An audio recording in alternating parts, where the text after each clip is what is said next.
창세기 3장 16절 여자에게 이르시되 내가 내게 임신하는 고통을 더하리니 네가 고통 중에 네 자녀를 낳을 것이요 너는 남편에게로 마음이 끌리고 남편은 너를 다스릴 것이니라 하시고 고통이 왜 인간 경험의 일부인지 궁금한 적이 있습니까? 왜 기쁨의 이유가 고통을 가져오는 경우가 많습니까? 인류의 초기부터 고통의 신비는 우리의 이해를 넘어서 왔습니다. 하지만 이 고통이 더 큰 목적을 갖고 있다면 어떨까요? 출산을 앞두고 있는 여성을 상상해 보세요. 기쁨과 불안, 기대와 두려움, 고통과 무조건적인 사랑이 아이와 함께 뒤섞여 있습니다. 매우 심오하고 변혁적인 이 순간은 생물학을 훨씬 뛰어넘는 영적인 의미를 담고 있습니다. 창세기 3장 16절에서 우리는 원죄 후에 하나님께서 여자에게 하신 다음과 같은 강력한 말씀을 발견합니다. 당신의 욕망은 당신을 남편에게로 이끌 것이고 남편은 당신을 지배할 것입니다. 그런데 이 구절은 실제로 무엇을 의미하는가? 그것은 신의 형벌일까요? 아니면 인간 상태에 대한 계시일까요? 우리는 종종 이 말씀을 읽고 마치 하나님께서 여성들에게 감당할 수 없는 짐을 지우시는 것 같은 무게감을 느낍니다.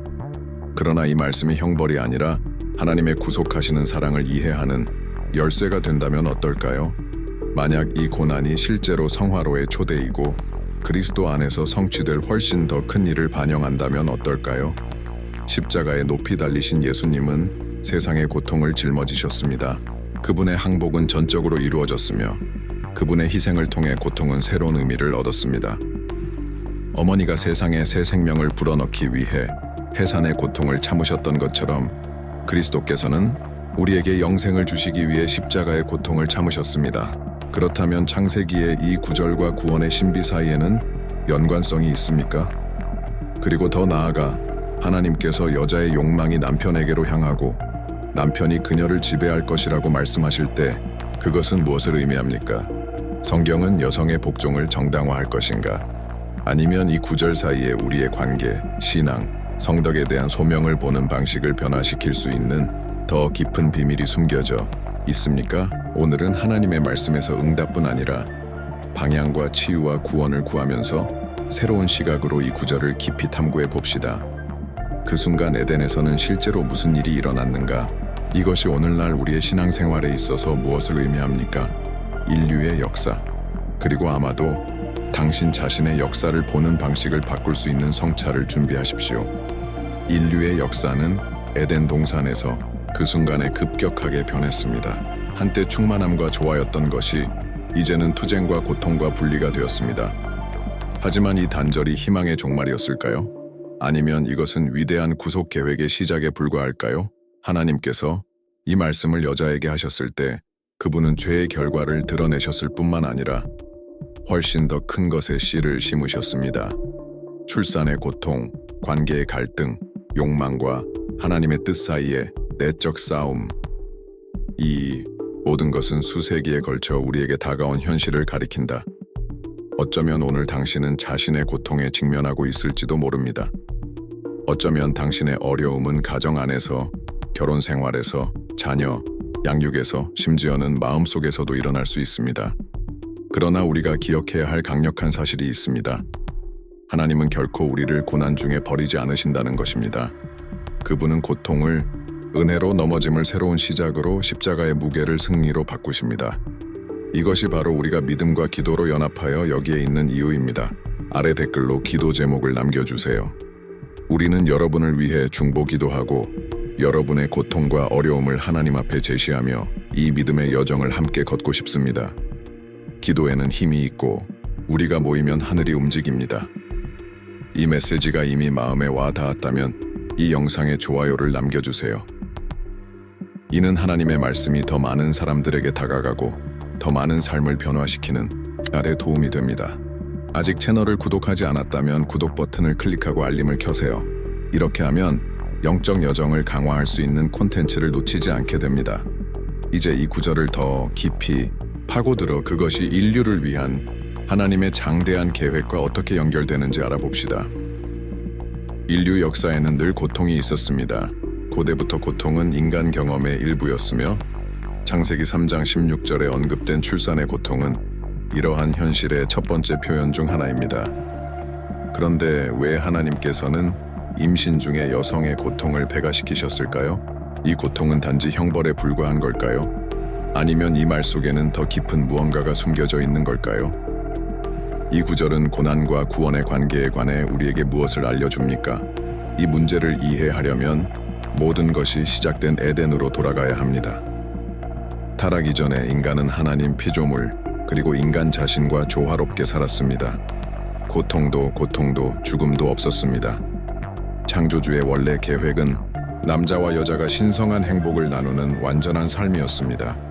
그러나 죄가 이 친교를 깨뜨렸습니다. 하와와 아담이 하나님께 불순종했을 때 그들은 계명을 어겼을 뿐만 아니라 분리의 길을 선택하여 고통이 세상에 들어올 수 있는 문을 열었습니다. 그 순간부터 인간의 본성은 존재의 고통과 어려움에 취약해졌습니다. 그런데 진통이 그것과 무슨 관련이 있습니까? 이 특정한 고통이 언급된 이유는 무엇입니까? 그 대답은 임신의 육체적 경험뿐만 아니라 그것이 나타내는 영적 현실에도 있습니다. 아이의 탄생은 인생에서 가장 신성한 순간 중 하나입니다.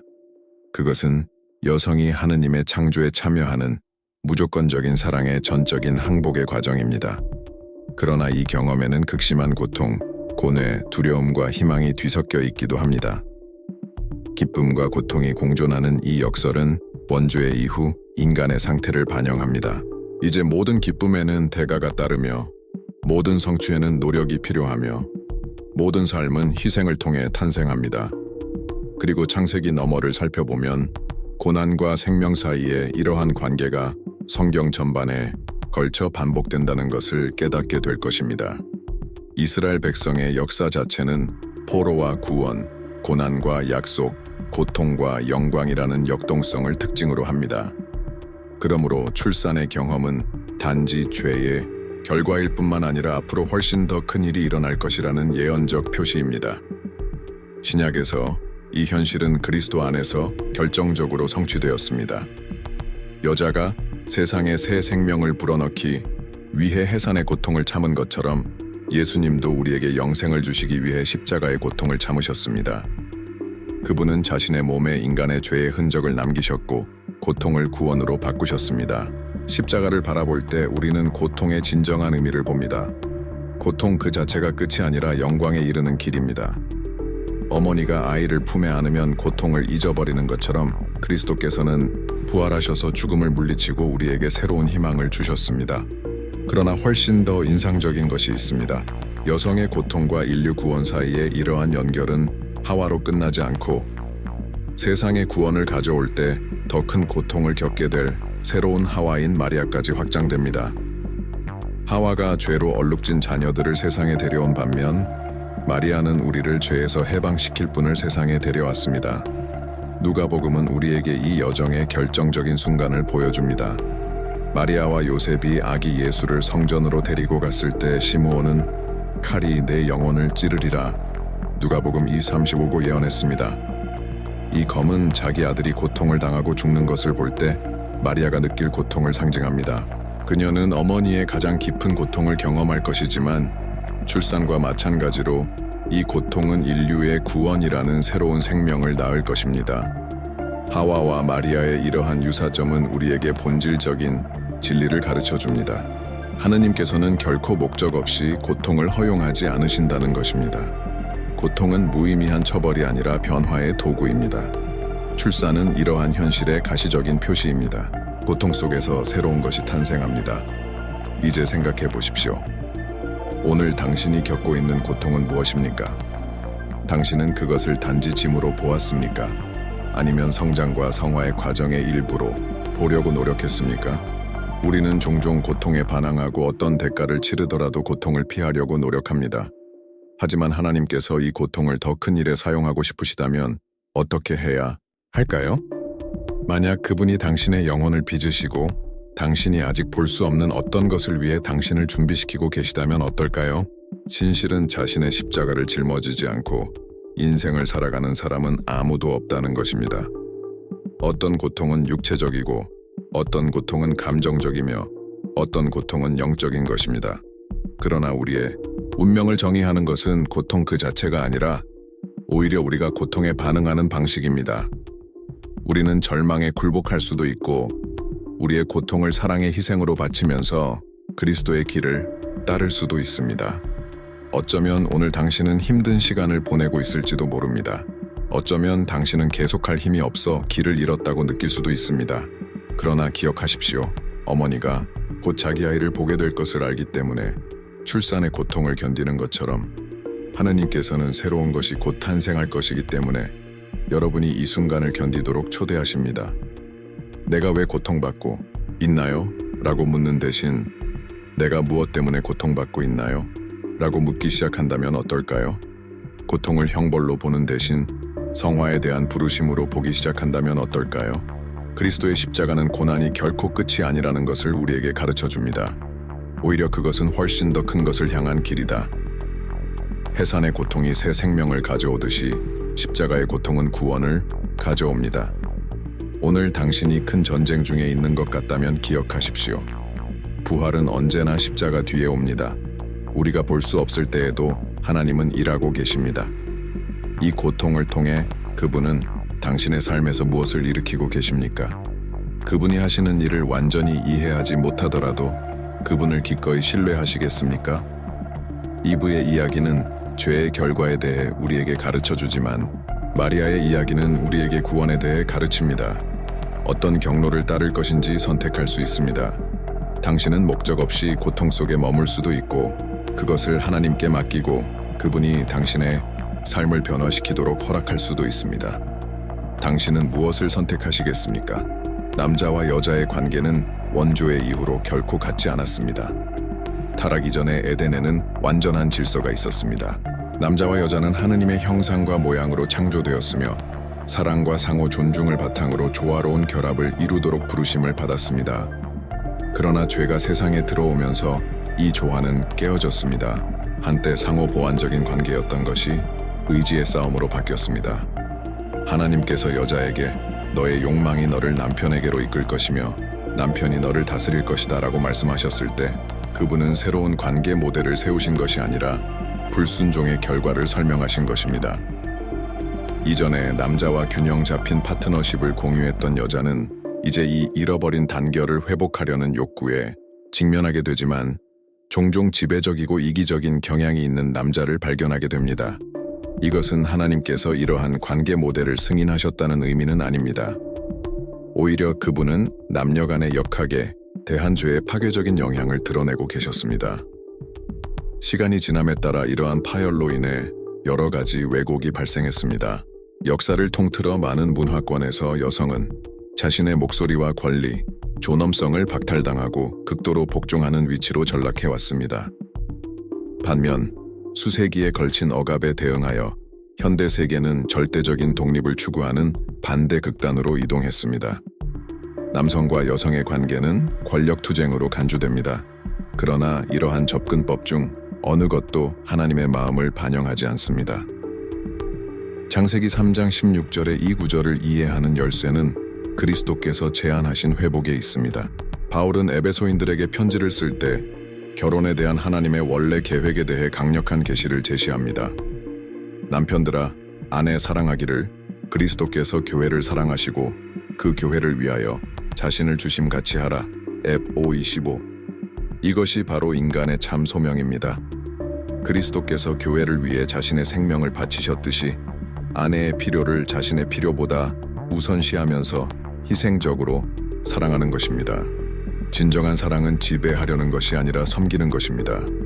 남자가 그리스도처럼 사랑하도록 부르심을 받았다면 여자의 반응은 무엇입니까? 그녀는 이 사랑을 신뢰하고 존중하며 헌신적으로 응답하도록 초대받습니다. 이는 맹목적인 복종이나 수동성을 의미하는 것이 아니라 서로 주고받는 관계를 의미합니다. 남편과 아내가 이러한 역동적인 생활을 할 때 결혼은 하나님의 사랑을 반영하는 것이 되고 하나님의 은혜에 대한 살아있는 간증이 됩니다. 그러나 오늘날 실제로 이 원칙을 실천하는 가정은 얼마나 됩니까? 얼마나 많은 결혼 생활이 분쟁, 자만심, 상처의 악순환에 갇혀 있습니까? 이러한 왜곡은 결혼에만 국한되지 않습니다. 에덴 이후로 남자와 여자의 관계는 갈등, 경쟁, 오해로 얼룩졌습니다. 직장에서, 사회에서, 심지어 교회 안에서도 이러한 긴장은 지속됩니다. 그러나 좋은 소식은 그리스도께서 부서진 것을 회복시키러 오셨다는 것입니다. 십자가는 우리를 하나님과 화목하게 할 뿐 아니라 우리 서로와도 화목하게 합니다. 남자와 여자가 하나님이 보시는 것처럼 서로를 보는 법을 배울 때 경쟁은 협력으로 바뀌고 지배하려는 욕망은 건설하려는 욕망으로 대체됩니다. 우리 각자에게 남아있는 질문은 우리는 관계를 어떻게 살아왔는가? 죄는 우리를 이기심, 통제력 추구, 굴복의 어려움으로 기울게 만듭니다. 그러나 하나님은 더 큰 일로 우리를 부르십니다. 사람들이 그리스도와 같은 희생을 치르고 사랑하기로 결정한다면 세상은 어떻게 될까요? 여성들이 그 사랑의 신뢰와 존중으로 반응한다면 어떨까요? 우리가 그토록 추구하는 행복과는 거리가 멀 수 있을까요? 신성한 모델에 따라 관계를 회복하고 싶다면 댓글에 나는 하나님의 계획대로 살고 싶다 라고 적으세요. 이것은 믿음의 진술이며 하나님께서 당신의 마음을 변화시키시도록 허락하는 첫 번째 단계입니다. 당신이 여기까지 왔다면 그것은 어떤 면에서는 하나님께서 이 메시지를 통해 당신의 마음을 감동시키셨기 때문입니다. 그리고 우리는 알고 싶습니다. 이 말이 당신의 삶에 어떤 영향을 미쳤습니까? 댓글로 문장을 남겨주세요. 이 영상에서 하나님의 음성을 느꼈어요. 그리고 이 성찰이 어떻게 당신의 영적 여정에 명확성, 방향 또는 갱신을 가져왔는지 공유하십시오. 여러분의 간증은 신앙의 표현일 뿐만 아니라 다른 사람들의 마음에 심어진 씨앗이며 여러분의 경험을 통해 도달하고 강화될 수 있습니다. 이 메시지가 여러분의 생활에 도움이 되었다면 먼저 채널을 구독하고 알림을 설정하지 않고 떠나지 마세요. 이런 식으로 당신은 하나님과의 동행을 강화시켜줄 깊고 변혁적인 콘텐츠를 계속해서 받게 됩니다. 더욱이 당신의 좋다, 생각보다 훨씬 더 큰 영향을 미칩니다. 간단한 몸짓으로 이 메시지가 더 많은 사람들에게 전달되고 가장 필요한 사람들에게 희망과 치유, 영적 회복을 가져다 줄 수 있습니다. 그리고 떠나기 전에 여기 최종 화면에서 다음 비디오를 선택하세요. 하나님께서는 당신의 마음에 말씀하실 더 많은 것을 갖고 계시며 각각의 새로운 가르침이 당신이 찾고 있는 답이 될 수 있습니다. 말씀에 더욱 깊이 빠져들어 주님께서 당신을 위해 예비하신 것이 무엇인지 발견하십시오. 하나님께서 여러분의 삶과 가족을 풍성하게 축복하시기를 바랍니다. 다음 영상에서 만나요.